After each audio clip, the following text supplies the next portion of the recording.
Alright, I'm gonna pull the carburetor on the Panhead today. I'm gonna rebuild the accelerator pump on that S&S Super E I've got. It quit working, so I'm gonna replace the diaphragm, go ahead and the check balls, the springs, and all that. So I guess, further ado, I'm gonna roll the bike out, pull the carburetor off so I can get started.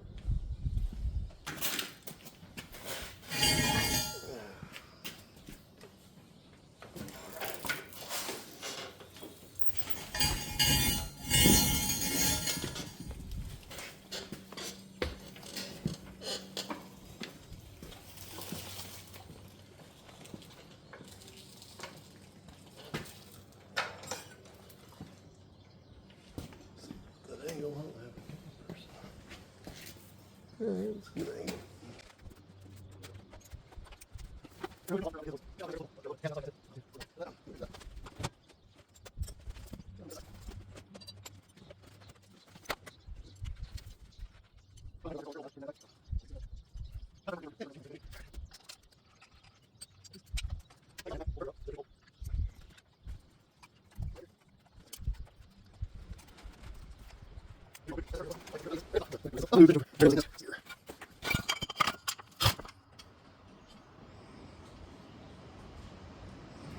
Whoa, that's way too much zoom. That's about decent. Yeah, you can tell I'm really advanced here. I don't have any of the cool mounts, or my wife's not here, so I don't have a camera person. Let's see here. I'm gonna open up that package.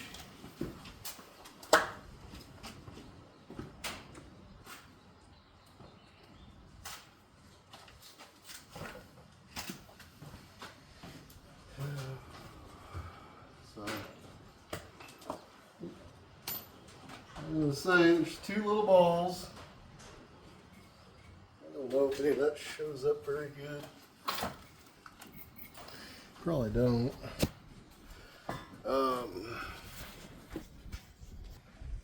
Yeah, forgive me, the desk is very messy. It's just two little balls. There's your O-ring. There's a little spring. And they're coming out. And that's the diaphragm. So you got the diaphragm. Two little check balls that set this back up there. So I've got a manual. Tell me it's old without telling you it's old. That is, and here we can look at it. So that's the plate. You can see where the two washers go there. Two washers there are. Okay. Diaphragm, the spring, the order, and all that. You got to get that order right. You see, the metal goes on top. That's what the rod pushes down on, that number 41. So, I say all that because, I mean, yes, it's pretty straightforward, but I've made mistakes with this myself in the past. So if you're any extra enlightenment, then you can watch me and see what I do wrong, and you not make the same mistake I made.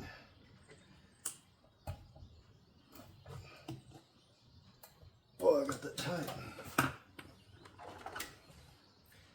Could be heat cycles, I guess. When in doubt, get a bigger screwdriver. So I'm probably not going to change the rod. I will get better cameras as time goes on. At this point, I'm just trying to see if people will actually watch what I do, and if there's any real interest in it. That'll determine a lot of what I do. So when I put this together, I'd be honest, I wasn't too concerned with an accelerator pump. All in all, I mean, the Panhead, that's kind of an overkill. In all honesty, I mean, they were running Linkards back in the day, so it really wasn't like they had that kind of carburation happening back then. So it goes Well, it looks the same either way. I'm going to go with there's a dimple there. There's not there. So I'm going to assume that the spring rides on that side and then the push rod hits the other. That's going to be my argument of defense. Like I say, I'm no expert in this, as you can tell. Alright, so the O-rings look good, but I'm going to go ahead and pull them out. No, they don't look as good. So that's coming out. So it shows 2 balls in the spring on that one.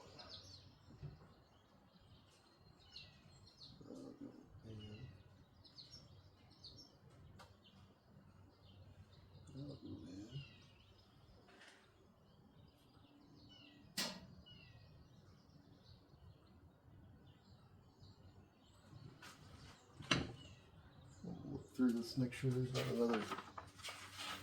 I don't think there is. I think that's the diagram.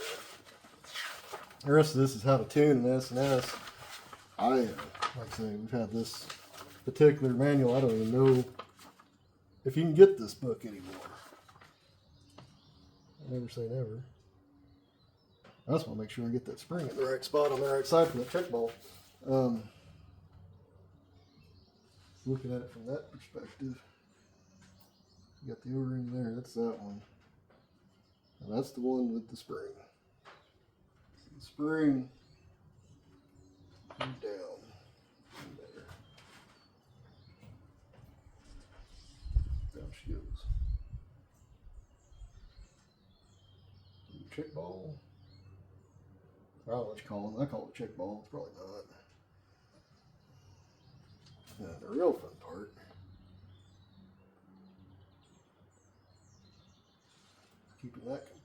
Getting that in the right spot.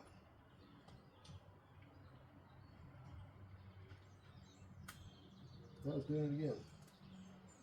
That's where I made the mistake before. So it goes that way. Goes like that.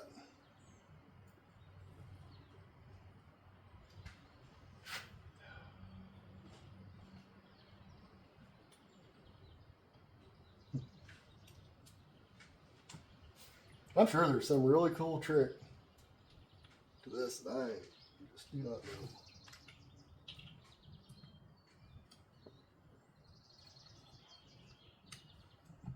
That to me looks to be it there. You'll know if it leaks that I was wrong. We'll pull her back apart. I could have tried to do this with the carburetor still on the bike, but you see my blundering hands, there's no way I'd have pulled that off successfully. I'm keeping pressure on that. I don't want to lose that seating I've got with that diaphragm. Now I got 2 screws in there. I haven't torqued them down yet either. I want to get them all kind of snug as evenly as I can, and then I'll throw some muscle to it, I guess. And even with that, I don't get carried away. So obviously with the heat cycles, it'll tighten on its own.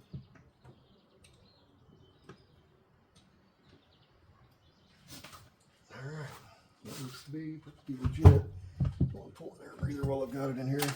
Now that, I will admit, so I lost the little T-handle to this. It was really cool, but it vibrated off about 2,000 miles ago. It's somewhere on the side of some highway in a ditch. I haven't got around to replacing it. I'm not that worried about it. I don't pull the air breather that often. I just want to see, I should have enough gas in the bowl, hopefully, for this. If I lease that, if it'll squirt some gas. It may not. Yeah, there's not enough gas in there yet.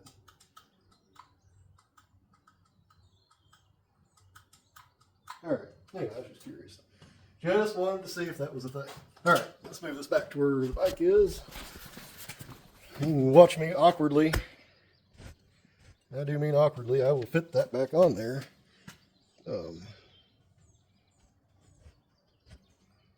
Let's see what we can do. I'm sure everybody's got their opinion on this part, but to me, it is a lot easier to put these throttle cables on now than it is fitting between them heads. Like I say, it's very much however you feel is best. Just for me, it's the way to do it. I think I did it backwards. I want to say you want to put the return light on first. Maybe.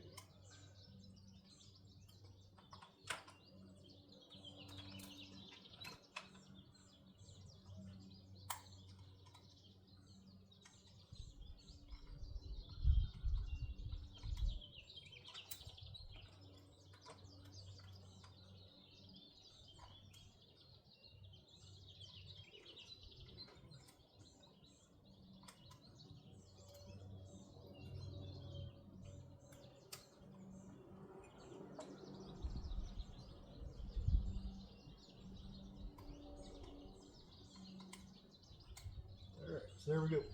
That's there. Usually, that gasket looks wonderful. Don't see nothing wrong with it. So it's time to put it back together. Alright.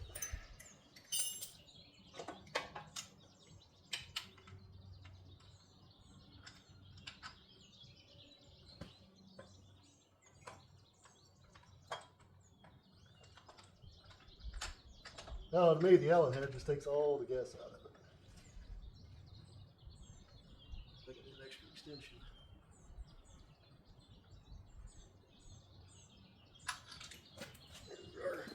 There again, I like to get everything just slightly started and then kind of finesse my way into the tightness.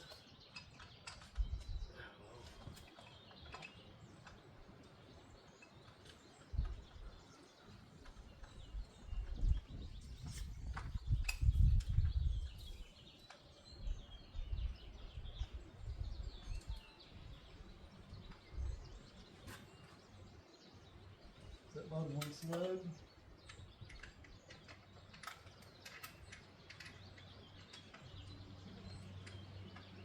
Look that top one. There.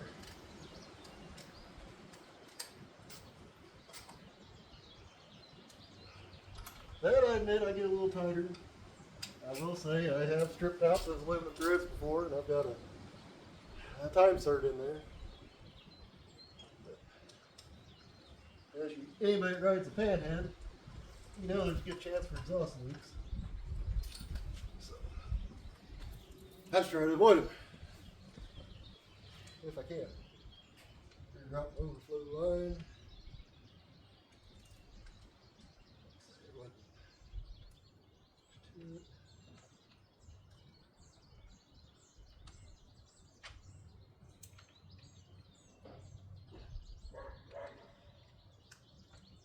Screwdriver again for the fuel line.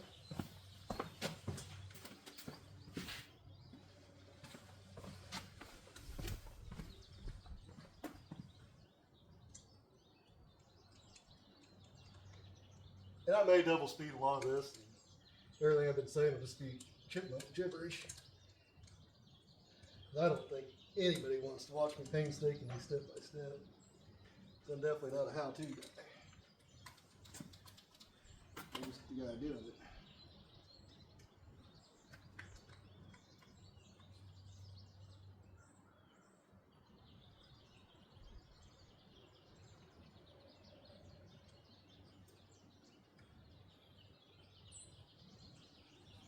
I want to get this set before I start letting the fuel go to it, just because I don't want to flood it. If that actually works like it's supposed to. Don't see why it wouldn't. Like I say, never say never.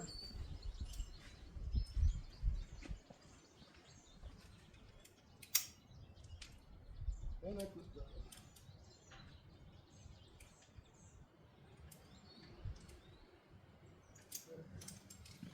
Not too tight there. Starts fuel. And let's see if it leaks.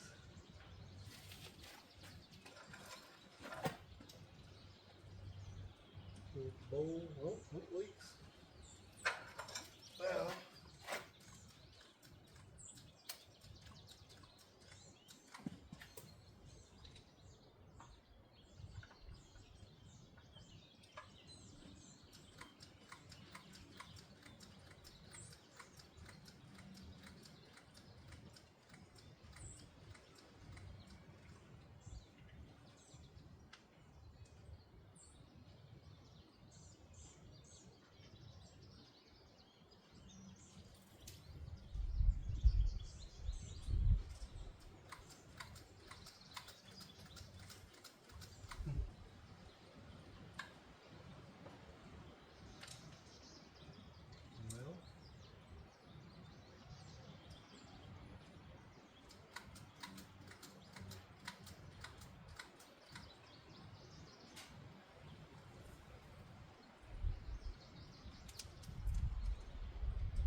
so it is leaking out of the top. Huh, this is interesting. I've never had it leak there before.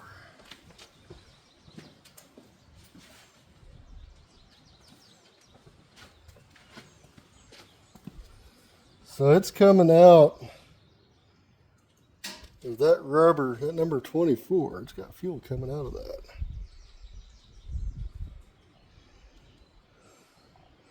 It's interesting.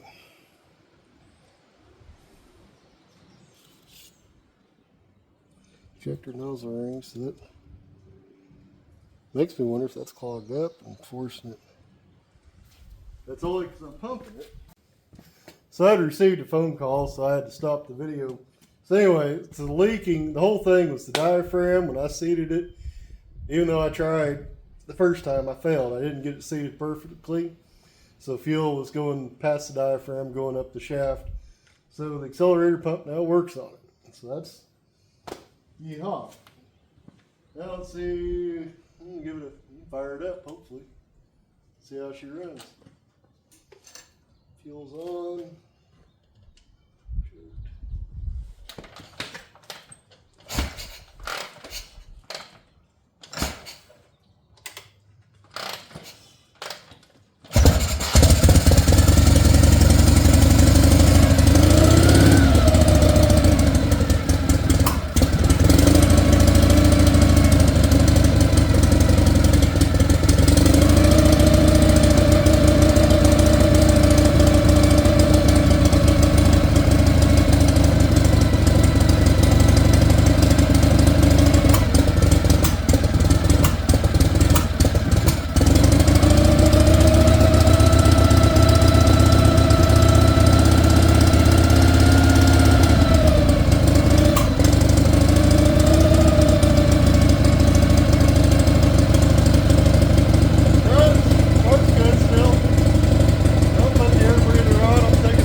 Back. That's great.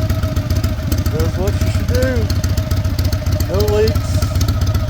Obviously she sounds pretty happy.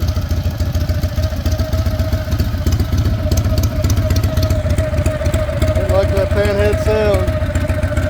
Here's that alternator regulator.